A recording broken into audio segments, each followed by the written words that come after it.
We're here. We're finally doing this, right? That's right. So exciting. Our first podcast. So here we go, right? So we're going to try a little something new here for 2023. This is the Studio Four8 crew. That's Sara. Hey. And I'm Todd. Todd Waller, the one and only. I don't know about one and only, but thank you for that. Do want to try something new here, just to get some more information out in a different format, different channel. So kind of what we're thinking here is we're going to start off with a brief intro, like we're doing right now. Then we're going to go into a topic for the episode, 5, 10, 15 minutes, something along those lines. And then right at the end, a little bit of an update for the marketplace, things that you should know, like a little quick hits kind of thing. Mm-hmm. Sound about right? That sounds about right. Okay. So obviously we'd love your feedback. This is our first foray into this format. So if there's feedback that you want to share with us, topics that you want us to discuss, it is wide open. We would love to hear from you. So with that, should we launch right into this conversation? I think we should. It's an important one too. All right. So this is a conversation that Todd and I have, I would say on a weekly basis as realtors, and that is timing your sale. So you're thinking about selling your house, and there may be a lot of factors involved, and maybe you have a lot of flexibility and you're just trying to figure out when is the best time to sell your house. Now, of course, the patent realtor response is right now. Except that doesn't necessarily work for your specific scenario, does it? Right? I mean, Not necessarily. We run into clients all the time that ask us this question about, hey, when is a good time for us to sell? And our response typically is, when is it good for you? What's going on in your life? What's precipitating the sale? If it's because you're having a baby, or because someone passed away, or because of other big major changes in your life, a job offer and so on, you may not actually have that much choice. You may say, I need to have the house on the market by this, I need to close 30 days later, and I need to be out of here. In which case, we're ready to do that. Yeah. But yeah, if you have flexibility, it's going to depend a lot on what is going on in your life. Mm-hmm. And we're going to start out by asking you those questions. So, okay, why are you moving? Yep. Well, we're starting a job and we have to be in another state by June. Okay, and then we start to work backwards from there. All right, we need you to be out of the house by June. That means we want to have listed the property by the middle of April. That means that we should be going on preparing the home for sale probably in March. Yeah. And here we are in January, so that isn't actually all that long. So we're going to start out asking you those questions about your timeline. What's the ideal move for you based on what is, why you're moving to begin with, and then we'll work backwards from there. Absolutely. And it's not to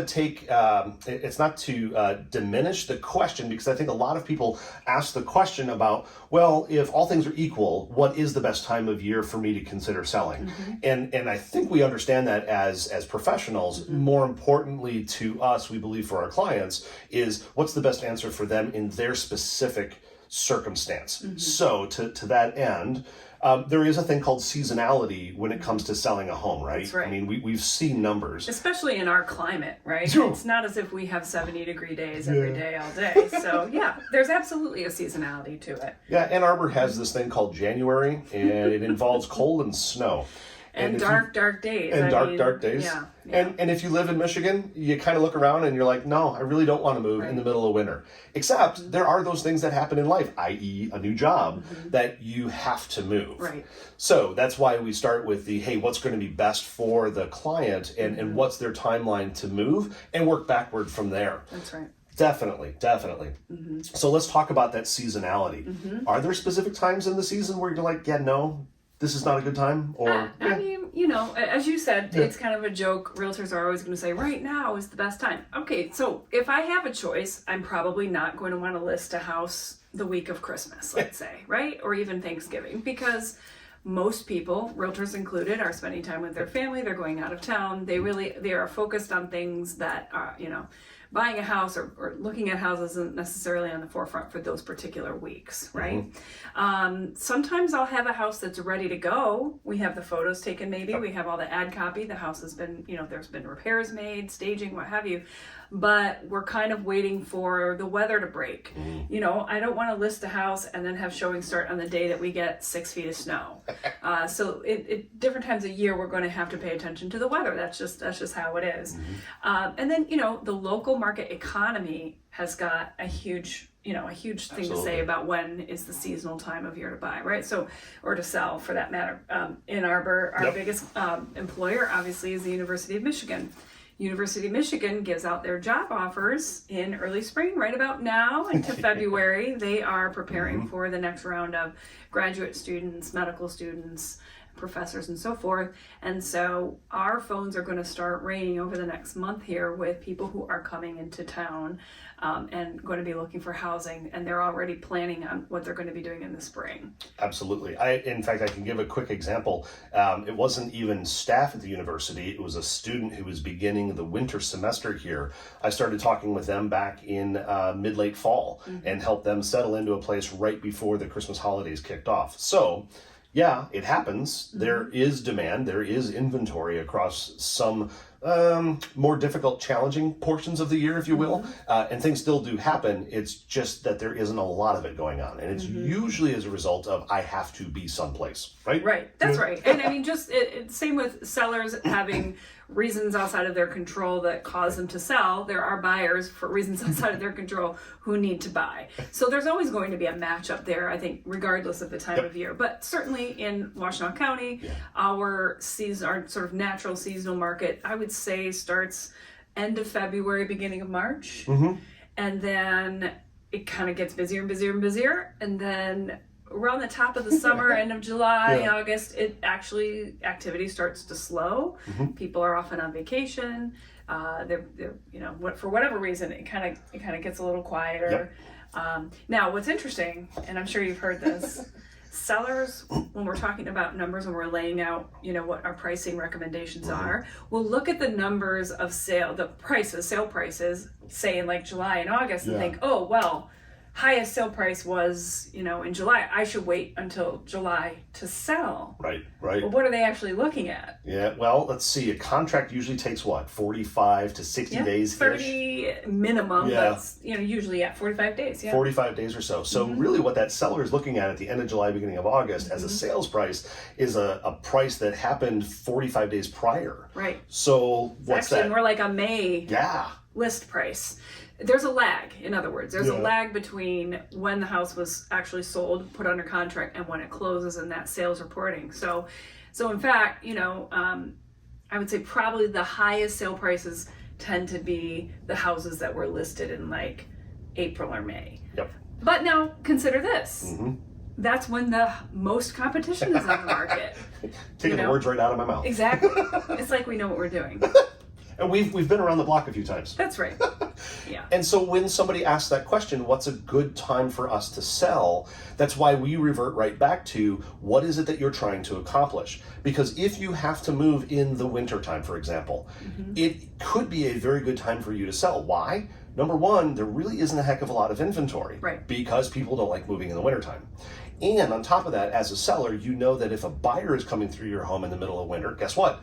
They likely have to move because, nobody likes to move in the wintertime. Yeah. So while it may not be the highest dollar that you can get for the home, you're not in a bad place, simply out of the straight Econ 101 supply and demand equation. That's right. There isn't a lot of supply, there's decent demand, and guess what? You've got one of the best looking homes on the market at that point in time. You're going to garner the attention of the buyers that are in the market at that point in time, and those buyers have to move. Yeah.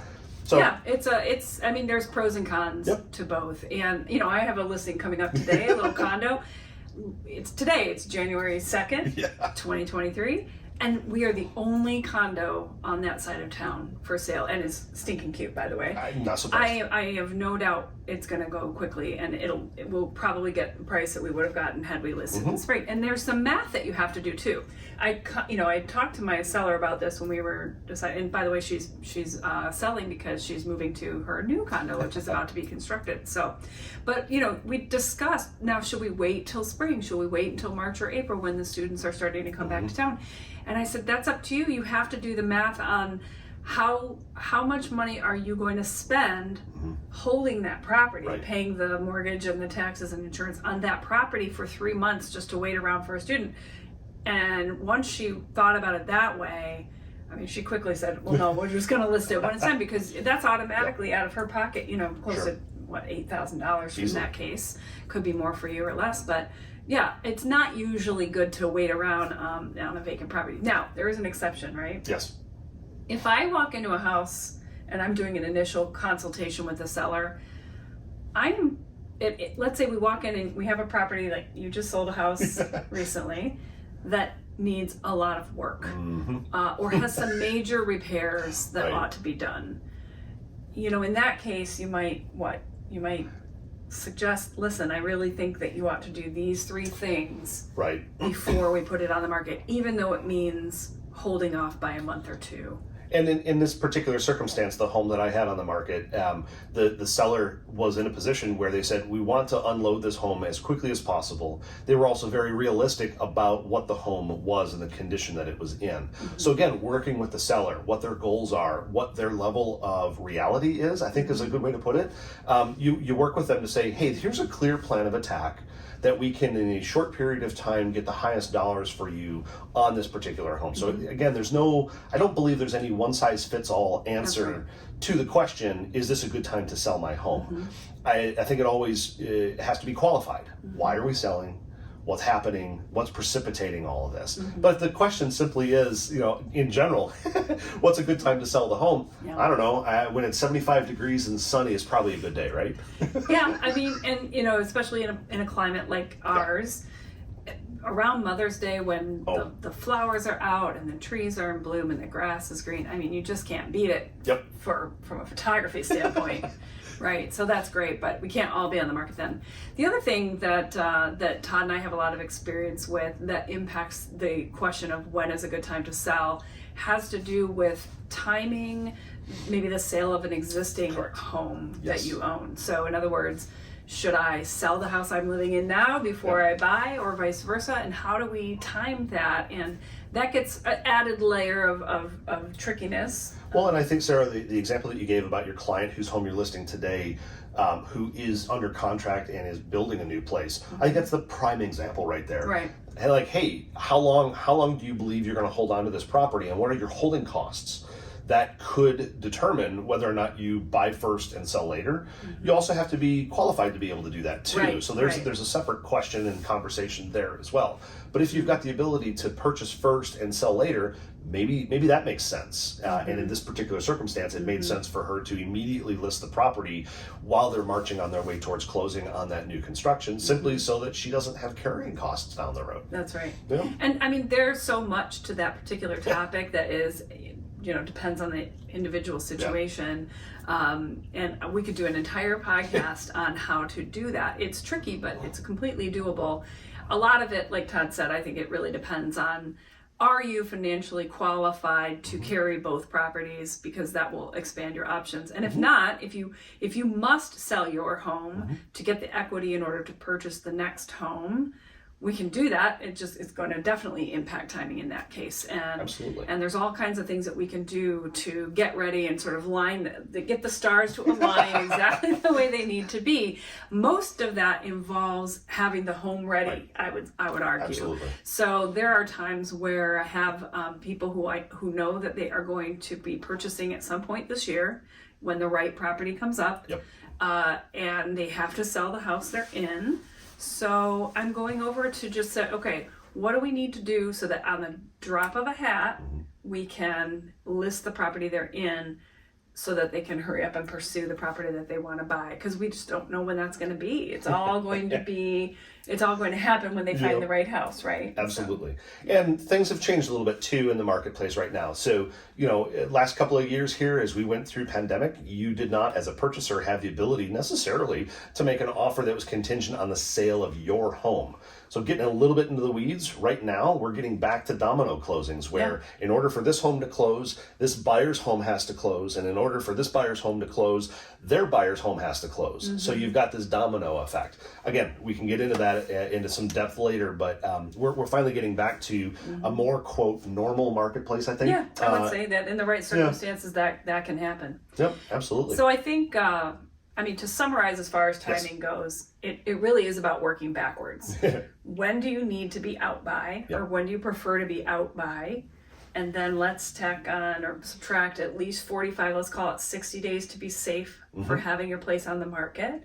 And then let's back out. Even a beautiful home often needs at least a couple weeks of decluttering, cleaning, that kind of thing. And maybe up to a month if you're talking about painting some rooms or having the deck repaired or something like that. So maybe that's another month. So I think it's safe to say you want to be actively working on getting the house ready 3 months prior to when you want to be out of the house, ideally. Absolutely. And if you're going to also be interviewing agents and kind of acclimating you, trying to get ideas as to what you need to do to get ready, let's add another month onto that. So really like 4 months-ish. It's a long and stressful process. It is a process. I'll often say though, we can do it in a minute. I mean, I can show up tomorrow with paperwork and a sign. It's not how we want to do it, but we can. Totally doable. It may not be in your best interest. That's right. Yeah, I like to tell people, give it about 3 to 4 months. It seems like a long time, but when you start getting down that road of all the things you need to do to get ready, does that sound about right? That sounds absolutely on point. It's been my experience, at least. That's right. So, talking with folks tomorrow, and we've been chatting for over a year on getting their place ready for what's going to happen in the next week or so. Got the photographer lined up and all that, and it's taken us a year to have those conversations and just slowly allow time and life to do its thing. So, 3-4 months sounds about right. Absolutely. Well, thank you for listening with us here. Todd, we're going to give you a couple quick market updates as to what is happening by the numbers. Yeah, by the numbers. So this is the first, it's not even the first business day of the 2023 year. So this is January 2nd, 2023.